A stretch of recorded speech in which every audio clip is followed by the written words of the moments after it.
నమస్కారం. BB4 Telugu news కి స్వాగతం. నేను మీ అనిత. ఐక్యత పరిష్కరించాలి మున్సిపల్ కార్మికుల సమస్యలను వెంటనే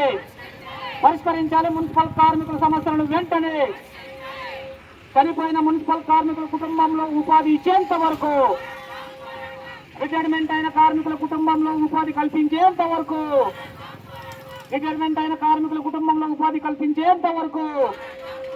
మున్సిపల్ కార్మికుల ఐక్యత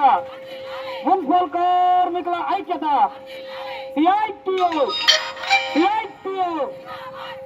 కల్పించాలి. 60 సంవత్సరం నిండిన రిటైర్మెంట్ అయిన కార్మికుల కుటుంబంలో వారి బిడ్డలకు ఉద్యోగాలు ఇవ్వాలి. వారి కుటుంబంలో ఉద్యోగాలు, చనిపోయిన రిటైర్మెంట్ అయిన వారి స్థానంలో వారి కుటుంబంలో వారి బిడ్డలకు ఉద్యోగాలు కల్పించాలి. వారి కుటుంబంలో ఉద్యోగాలు, చనిపోయిన వారి కుటుంబంలో వారి కుటుంబ సభ్యులకు ఉద్యోగాలు.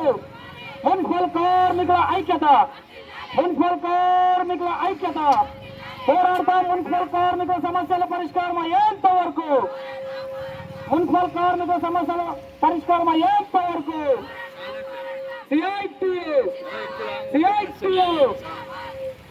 ప్రతి ఇంటికి 500 నుంచి 1000 రూపాయలు వస్తా ఉంది. ఈరోజు అన్ని రకాల ధరలు పెరిగిపోయినాయి. ధరలు తగ్గట్టు వేతనాలు పెరగాల, వేతనాలు పెంచాల్సిన బాధ్యత ఈరోజు రాష్ట్ర ప్రభుత్వం. అందుకనే 12వ PRC తక్షణమే వేయాలని చెప్పి ఈ సందర్భంగా మేము రాష్ట్ర ప్రభుత్వాన్ని డిమాండ్ చేస్తున్నాం.